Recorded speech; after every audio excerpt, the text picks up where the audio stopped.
Olivia was diagnosed with acute lymphoblastic leukemia on the 8th of July 2014. We'd come up to Aberdeen on holiday to visit my parents, and when we got to Aberdeen she fell ill. First signs were that she stopped walking. She then got a temperature. We took her to the GMEDs in Aberdeen because we didn't have a doctor here, and they told us that she had a throat infection, to take her home, start antibiotics, and that things should calm down over the next few days. The next day she didn't get any better, so we took her in and we had a night in the paediatric assessment unit, and they still said to us she had a sore throat and things. So we're then discharged on the Sunday, so we took her home. She still wouldn't walk, she wouldn't eat, she was just sleeping all the time. And then on the Monday, she got a bit worse, and we had to call an ambulance, and they took her to the Children's Hospital, where they decided that we'd do a blood test straight away, because she wasn't really that responsive.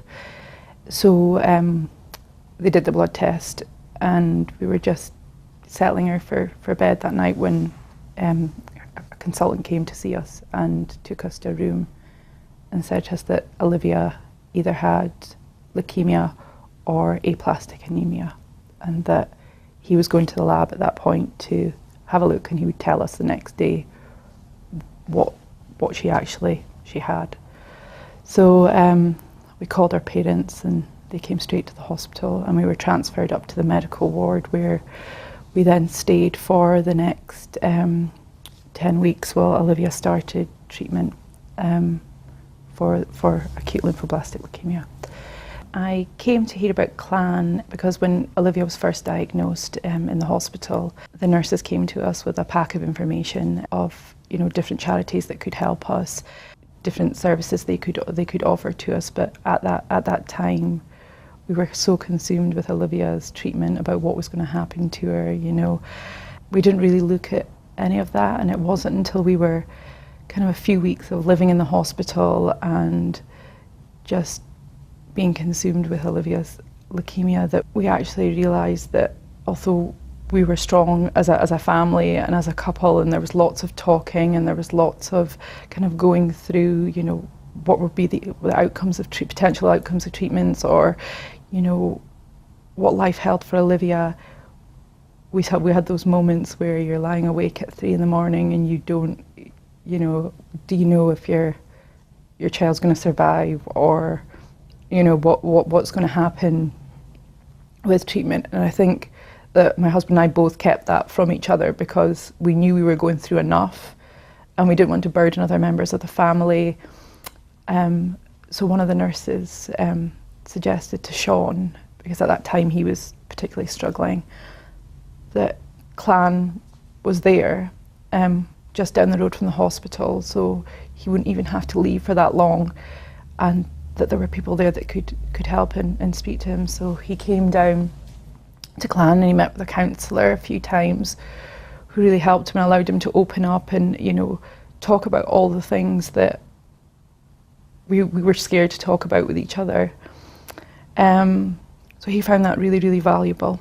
And then once we got home and Olivia was coming to the end of, and going into the maintenance stage of treatment, I started to have anxiety about going back out and meeting people and having to explain to them, that Olivia was ill and that she had leukemia, because although I didn't doubt that people would understand, I felt bad for having to tell them, and I thought that people would feel awkward around us, and I was still having anxiety around about Olivia's future and what that held for us as a family, and how would I cope if I lost her. And so my mum suggested that we come to Clan and we get support from Clan, and to begin with I said no, because I think I probably was a bit scared that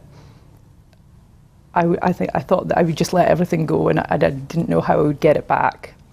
So one day, a Thursday, she just turned up at the house and said, no, today we're going to Clan. And I said, well, we don't have an appointment. And she said, well, no, I don't care, we're going to go.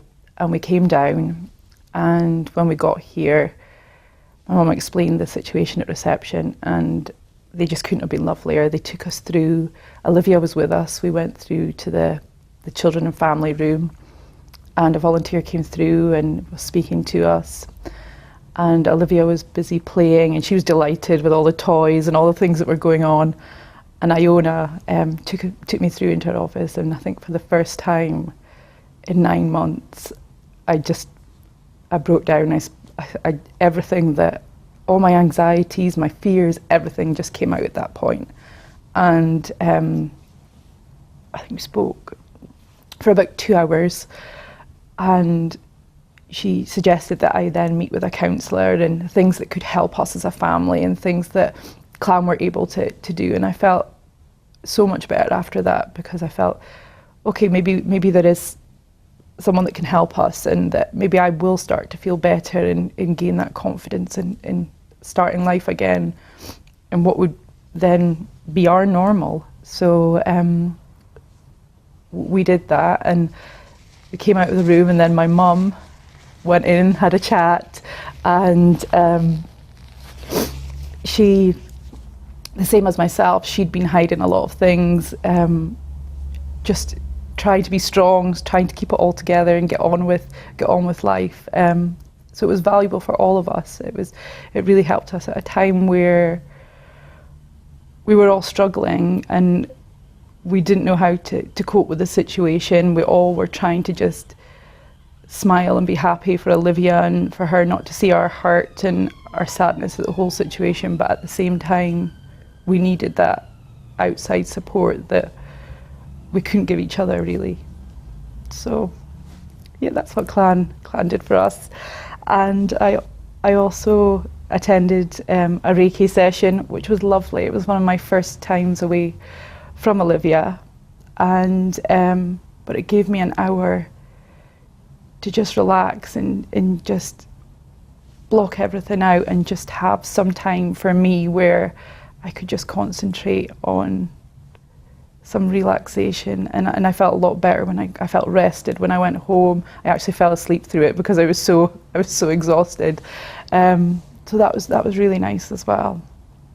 I think that, you know, without the support of Clan at a time when we were at our most vulnerable, I don't know, would I have had the confidence to get myself back out and meet people and take Olivia to groups and be involved. And I think for any parent who is in the same situation as us, or any person that has to live with a cancer diagnosis, that the services and the support, the people,